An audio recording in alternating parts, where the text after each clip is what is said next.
ইনকিলাব মঞ্চের আহ্বায়ক ওসমান হাদি গুলিবিদ্ধের ঘটনায় প্রধান দুই সহযোগীকে গ্রেফতার করেছে র্যাব।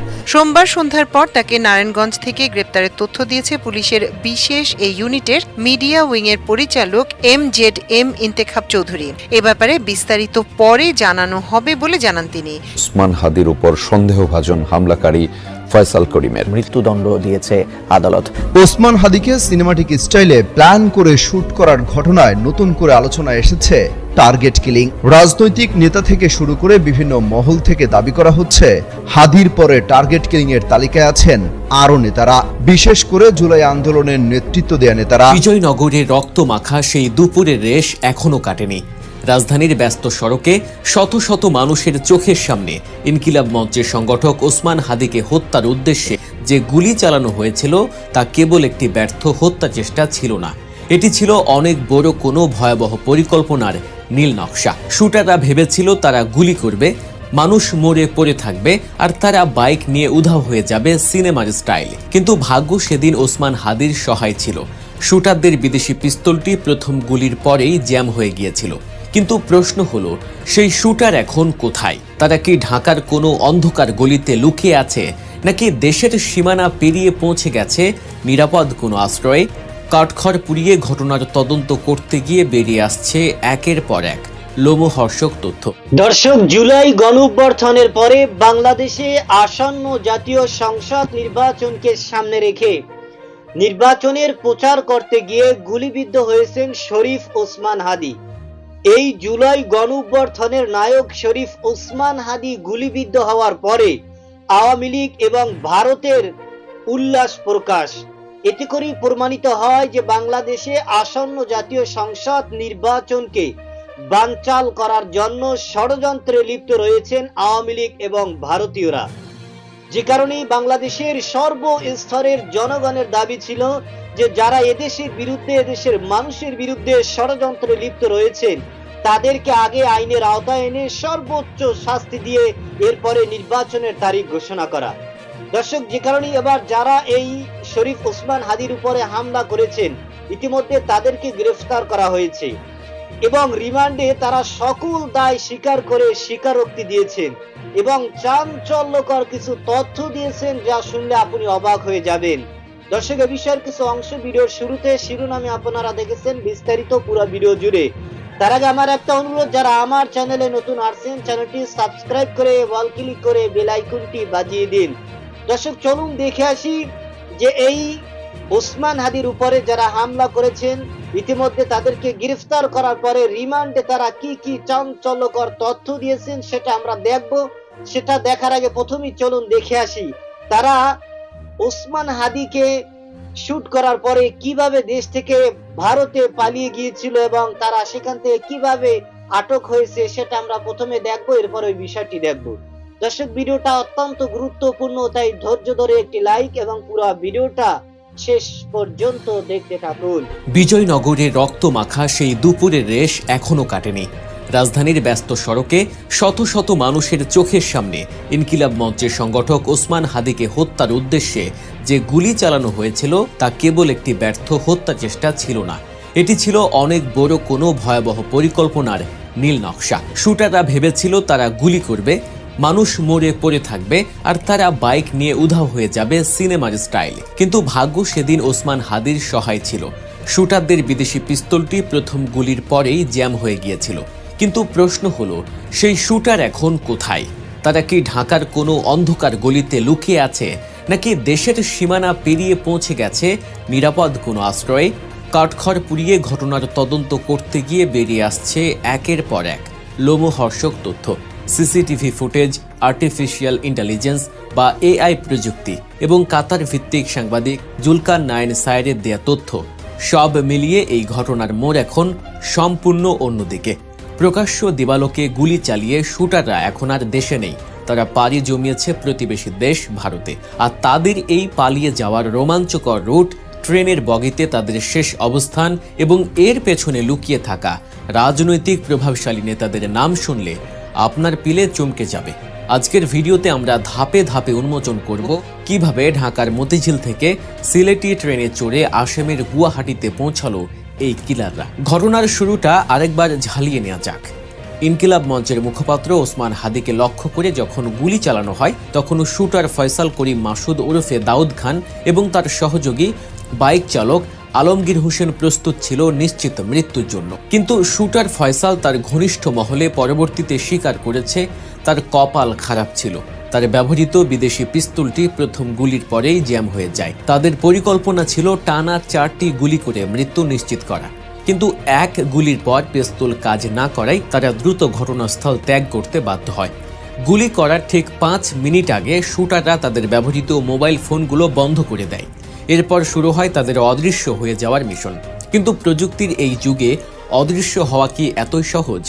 ঘটনার ঠিক 1 ঘন্টা পর তারা একবারের জন্য তাদের ফোন অন করেছিল, আর ঠিক সেই সময়েই তাদের লোকেশন ট্র্যাক হয় রাজধানীর মতিঝিলের শাপলা চত্বর এলাকায়।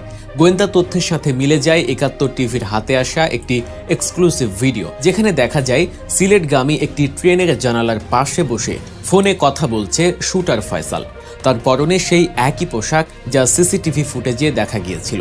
আইনশৃঙ্খলা রক্ষাকারী বাহিনী এবং প্রযুক্তি বিশেষজ্ঞরা এই ভিডিওর সত্যতা নিশ্চিত করতে ব্যবহার করেছেন অত্যাধুনিক আর্টিফিশিয়াল ইন্টেলিজেন্স বা এআই।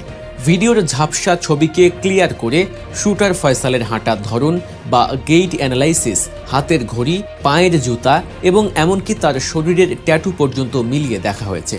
প্রযুক্তি বিশেষজ্ঞরা বলছেন ট্রেনের ভিডিওর ব্যক্তি আর বিজয়নগরের শুটার একই ব্যক্তি হওয়ার সম্ভাবনা প্রায় 100%। তারা পালিয়েছে সিলেটের পথে, কারণ সিলেট সীমান্ত দিয়ে ভারতে প্রবেশ করা তাদের জন্য তখন ছিল সবচেয়ে নিরাপদ এবং সুবিধাজনক রুট। শুটারদের ভারত পালানো রুট এবং সেখানে তাদের গডফাদার কে।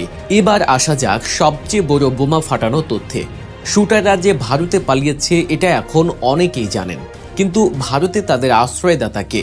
কাতার ভিত্তিক সাংবাদিক জুলকার নাইন সায়েদ তার ভেরিফাইড সোর্স থেকে নিশ্চিত করেছেন যে গত 12 ডিসেম্বর সন্ধ্যার পর শুটার ফয়সাল এবং আলমগীর বাংলাদেশ সীমান্ত অতিক্রম করে। তাদের বর্তমান ঠিকানা ভারতের আসাম রাজ্যের গুয়াহাটি শহর। কিন্তু ভিন দেশে গিয়ে তারা কিভাবে এত নিরাপদে আছে? কার ছত্রছায়ায় তারা সেখানে বহাল তবিয়তে ঘুরে বেড়াচ্ছে? এখানেই উঠে আসছে আওয়ামী লীগের হেভিওয়েট নেতা জাহাঙ্গীর কবির নানকের নাম।